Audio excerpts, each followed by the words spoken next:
દ્વારકા નજીક દરિયામાં મોટું જહાજ બંધ પડ્યું છે। દીવાદાંડી સામે દરિયામાં સ્થિર સ્થિતિમાં તરતું જોવા મળ્યું છે। ઘટનાની જાણ થતાં જ સંબંધિત તંત્ર સક્રિય થયું। સમગ્ર સ્થિતિ પર તંત્ર નજર રાખી રહ્યું છે। સંબંધિત એજન્સીઓ વેસલ્સ અંગે જરૂરી તપાસ કરી રહી છે। જરૂર જણાશે તો તમામ ખલાસીઓનું રેસ્ક્યુ હાથ ધરાશે। હેલિકોપ્ટરથી તમામ ખલાસીઓનું રેસ્ક્યુ હાથ ધરાશે।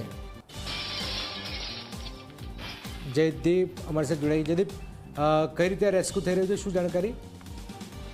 બિલકુલ ચોક્કસથી વાત કરવામાં આવે તો દ્વારકાના જે દરિયાકાંઠા વિસ્તાર છે કે જ્યાં દ્વારકાથી થોડેક દૂર કે જે દીવાદાંડી આવેલી છે ત્યાં દરિયાની અંદર છે તે એક જહાજ છે તે બંધ પડ્યું છે।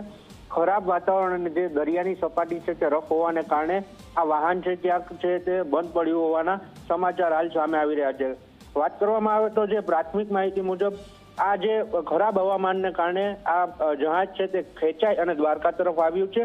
સંબંધિત જે એજન્સીઓ છે તેમના દ્વારા સમગ્ર જે ઘટના છે તેનું મોનિટરિંગ હાથ ધરવામાં આવી રહ્યું છે અને હાલ તો જે ઇન્ડિયન કોસ્ટગાર્ડ અને જે તંત્ર છે તેમનો સંપર્ક સાધવાની કામગીરી છે તે કરી રહી છે।